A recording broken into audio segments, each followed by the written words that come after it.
அண்ணா அக்கா தம்பி தங்கச்சி அனைவர்களுக்கும் உங்களுக்கு சொல்கிறோம்ப்பா. உங்களை நினைப்பு எனக்கு ரொம்ப வந்துக்கிட்டே இருக்குதோப்பா.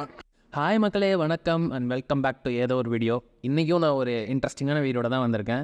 வீடியோக்குள்ளே போகிறதுக்கு முன்னாடி நம்ம சேனலை யாரும் சப்ஸ்கிரைப் பண்ணலாம், சப்ஸ்கிரைப் பண்ணிக்கோங்க. அப்போ தான் உங்களுக்கு அப்டேட்ஸ் உடனே வரும். உங்கள் எல்லாருக்குமே தெரியும் 1947 இந்தியாவுக்கு வந்து ஃப்ரீடம் கிடச்சிது. அப்போது இந்தியாவும் பாகிஸ்தானும் பிரிஞ்சிச்சு. ஆனால் பாகிஸ்தானில் கராச்சி அப்படின்ற ஒரு சிட்டியில் கண்டோன்மெண்ட் அப்படின்ற ஏரியாவில் இன்னும் ஒரு தமிழ் கம்யூனிட்டி, இந்தியாவிலேருந்து அங்கே போன தமிழ் கம்யூனிட்டி இருக்குன்னு சொன்னால் உங்களால் நம்ப முடியுதா?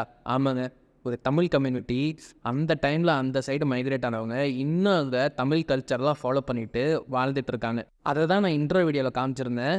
இப்போது ஒரு பாட்டி பேசுகிறத கேளுங்க. நான் இங்கே வந்து இல்லை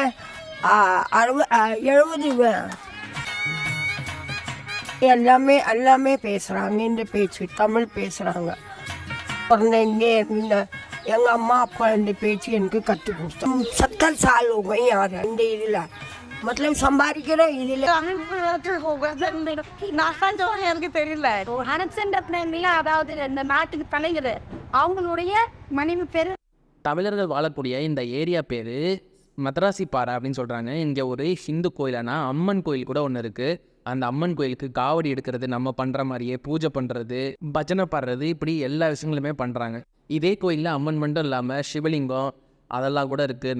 நவராத்திரி பூஜை பண்ணுறாங்க. இந்த மாதிரி நம்ம தமிழர்கள் பின்பற்றக்கூடிய எல்லா பண்பாடுகளையும் இன்னமும் அந்த ஏரியாவில் பின்பற்றிட்டு தான் இருக்காங்க. இங்கே உள்ள மக்கள் பிரிட்டிஷ் காலத்திலே போனவங்களும் சில பேர் இருக்காங்க. இண்டிபெண்டன்ஸ் கிடச்சதுக்கு அப்புறம் மைக்ரேட் ஆனவங்களும் இருக்காங்க. இங்கே இந்த அம்மன் கோயில் மட்டும் இல்லாமல் ராமர் கோயிலும் ஒன்று இருந்தது, அது இப்போ இல்லை. அதே மாதிரி இந்த மாரியம்மன் டெம்பிளை மேனேஜ் பண்ணுறது யாருன்னா பாகிஸ்தானில் உள்ள மெட்ராஸ் இந்து பஞ்சாயத்து தான் மேனேஜ் பண்ணிகிட்டு இருக்காங்க.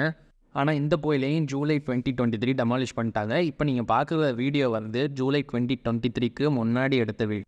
ஆனால் நம்ம தமிழ்நாட்டோட பாரம்பரிய உணவெல்லாம் இன்னும் அந்த ஏரியாவில் கிடச்சிட்டு தான் இருக்குது.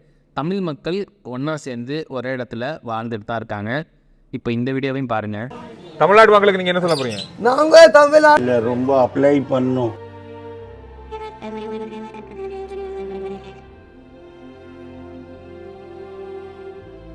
இந்தியா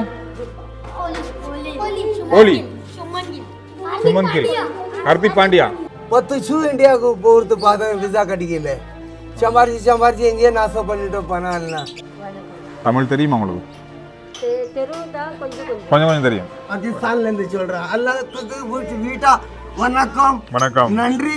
அங்க 1000 தான் இருந்தாலும் சொந்த ஊரை விட்டு இருக்கிறது கஷ்டமாக தான் இருக்கும்ல. இந்தியாவில் இப்போ சிஏஏ சிட்டிசன்ஷிப் அமெண்ட்மெண்ட் ஆக்ட்னு ஒன்று கொண்டு வந்திருக்காங்க. அதுபடி இந்தியாவுக்குள்ளே இந்தியாவிலேருந்து குடிபெயர்ந்து வெளியே போனவங்க இந்தியன் சிட்டிசன்ஷிப் வாங்கலான்னு சொல்லியிருக்காங்க. ஸோ இந்த மக்கள்லாம் இங்கேருந்து வருவாங்களா என்னன்னு எனக்கு தெரில. வந்தாங்கன்னா இந்தியன் சிட்டிசன்ஷிப் கொடுப்பாங்களான்னு எனக்கு தெரில. நீங்கள் தான் வந்து கமெண்ட் செக்ஷனில் சொல்லணும். இதுதாங்க பாகிஸ்தான் தமிழன்ஸ் பற்றின ஒரு சின்ன வீடியோ. இந்த வீடியோ உங்களுக்கு பிடிச்சிருந்துச்சுன்னா உங்கள் ஃப்ரெண்ட்ஸ்க்கெலாம் ஷேர் பண்ணுங்கள், லைக் பண்ணுங்கள், கமெண்ட் பண்ணுங்கள். மறக்காமல் ஏதோ ஒரு வீடியோ சேனலை சப்ஸ்கிரைப் பண்ணிடுங்க. மறுபடியும் இன்னொரு இன்ட்ரெஸ்டிங் வீடியோவில் சந்திக்கலாங்க. பாய்.